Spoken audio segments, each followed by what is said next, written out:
Clar n-avea nicio intenție. Mami, o doare, nu de gât, de burtică. De coadă. Costin. Să nu dă coadă de aici. Hai mă, Costin, că și așa o chinuie. Mami, nu așa, de burtică. Să nu fugă! Soții, să nu fugă. Mami, dacă o strângi de gât, o să fugă de tine, nu de gât. Ia. Dar eu aș avea cum să șterg camera asta? Încă e zgâriată lentila.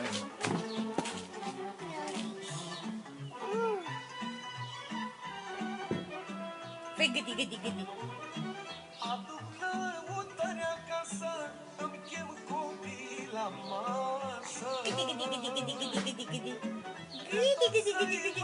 Mami, nu-i trage de lăbuțe, că o dor lăbuțele.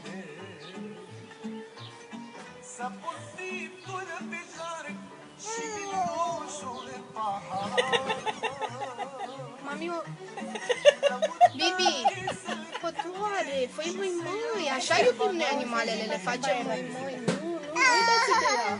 Eu am găsit acum Sasha, când era mică cât asta, nu știu mai să găsit de apă și era băgată cu apă, ca și fără cu apă. Era ca și fără cu apă al câinilor, nu al pisicii. Mami, nu așa. Nu pupa. Și nu-i faci așa, îi faci măi, uite, așa îi face mama, măi. Unde are coadă? O să fugă de tine. Mami, faci măi, că e un puiuț mic. E cât tine de mic puiul ăsta, băi. Hei, am zis să-i dai drumul. Deci, mă duc să duc pisica înapoi la mama ei, dacă nu te joci frumos cu ea. O duc înapoi la mama ei, că o doare și plânge, uite, are lacrimi deja. Ba da, are lacrimi, că o doare, tu o chinui acum.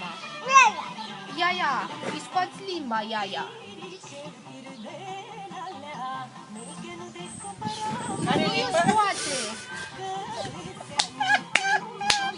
Are limbă, bunica, ia vezi dacă are limbă. Nu, omoară, că nu-și dă seama.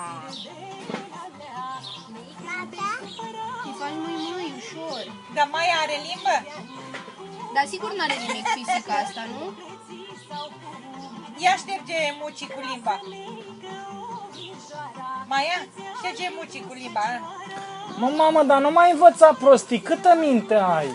Păi, dar oricum îi Dar câtă minte să ai? Ștergeți tu mucii cu limba.